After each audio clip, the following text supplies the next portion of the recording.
You're not being smart, Ray. Ain't smart now, huh? Hey, I'm your motherfucking older brother, man. Fuck you, Ro, man. I got ideas too, man. Good ones. I keep trying to share them with you, man. All you do is just piss on me. Ro, man, we could be something together, man. We could be large, man. We could be larger, way larger than anybody ever, man. Ray, we the low man on the motherfucking totem pole, man. We just two brothers trying to stay alive in Harlem. Come on, what the fuck is that shit, man? You talking like a pussy, man. It ain't like you to talk scared like that. What's up with that? Ray, I'm not scared, man. I just see something you don't, that's it. Why don't you just cut me loose then, man?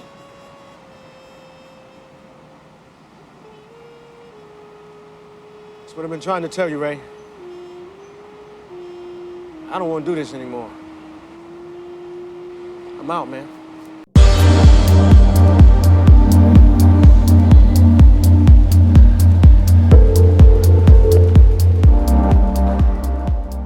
Hello everyone, this is PK Entertainment and we are back again, and here now we have another video for you in our Unrated Underappreciated movie review series, and in this edition we will focus on the Harlem gangster drama Sugar Hill. Released on February the 25th, 1994, it stars Wesley Snipes, Michael Wright, Clarence Williams III, Ernie Hudson and Theresa Randell, and it was directed by Leon Idahazo.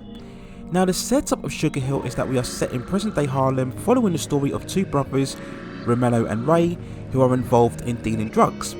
After a harrowing set of flashbacks where we see their mother die of a drug overdose and their father being shot and paralysed from debts being owed to a dominant gangster, the two brothers rise to ruling the game within the streets of Harlem. Randell starts to date a woman named Melissa and has aspirations of leaving Harlem and the game. Things get complicated when an ex-boxer and up-and-coming drug dealer known as Jonas enters the Harlem scene looking to make a mark on the brothers' territory. As the eventual gang war intensifies, Randell finds himself trapped between keeping his reckless brother in check, protecting Melissa, and trying to leave the game unscathed, looking to a better future. Now Sugar Hill is a very solid, well-crafted gangster drama with very gritty and intense layers surrounding drug use and its effects on family. I do see it as very much a fabric of that impactful New Jack Swing era, which consisted a whole host of vivid and violent urban dramas focusing on gangs and drugs within urban areas and fueled by a hip-hop R&B soundtrack. This included great movies such as New Jack City, King of New York and Menace to Society and Deep Cover. And Sugar Hill continues that same vein of gritty storytelling, especially in the first half with the flashbacks of the brothers' parents, which are very startling and very intense and can prove quite difficult to watch in terms of the drug addiction. It's when the movie focuses on the parents that it really serves as a cautionary tale of drug use, and it doesn't hold back or sugarcoat the issues of drug addiction, and these are amongst the most standout and compelling scenes within the movie. Now the film also follows the far more familiar story of a dominant gangster wanting to leave the game but constantly gets pulled back, also having the more reckless brother or right hand man who causes issues on both sides, as well as the love interest who wants him to leave the game and yearn for a life away from the drug dealing business. So some may hold the aspect of this story against the movie as it makes it a bit predictable, but I still feel that the movie handles these elements very well enough and it moves along at a very steady pace.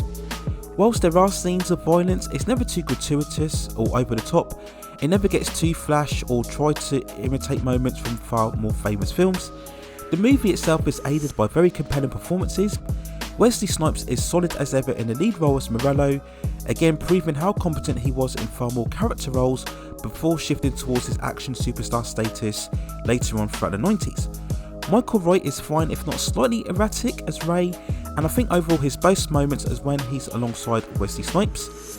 Theresa Randell is also good as Melissa. In particular, she has a very intense and harrowing scene where she suffers a very vivid experience of violent abuse. Ernie Hudson sadly only has a minor part as Lola, the rival gangster, and it would have been nice to have far more depth to his overall character, and I think that would have bolstered the story overall. But without question, the most standout performance within this movie is by Clarence Williams III as the brother's father Arthur, and he easily has the strongest scene throughout the movie as we see him incapacitated following being shot by a gangster. We see him having to be catered for by Randell, But Ray is far less forgiving as he blames Arthur for getting their mother addicted to drugs and causing her overall death. Now, all of the scenes involving this character give a lot of the emotional weight and pathos to the film, and the father's contrasting relationships with his sons is the pivotal moment in the film's climax. And this is again down to Clarence Williams' performance, which is again the most standout within the whole entire movie. So if I had to give an overall score for Sugar Hill, I would give it a 7.2 out of 10. And when we go on to the movie's overall release, and on a budget of 10 million, the film sadly only grossed around 18.3 million. So not really a box office success, and to be honest, films of this genre were never big blockbusters to begin with. The dark, gritty, uncompromising look at drug addiction and gang violence is just far too bleak for the mainstream. You rarely get happy endings or sentimental heroes. It's all very much deconstructive.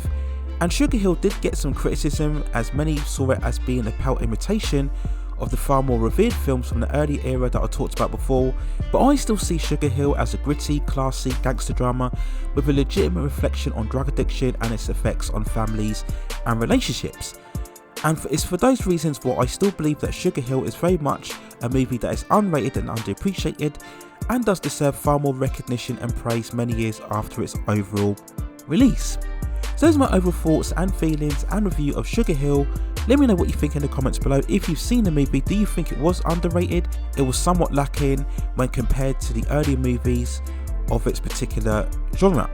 Let me know what you think in the comments below, and if you have any other movies of this type or any other genre that you'd like to see me cover within the channel, then drop me a suggestion within the comments and I will see if I can provide further commentary for you on those films within the future on the channel.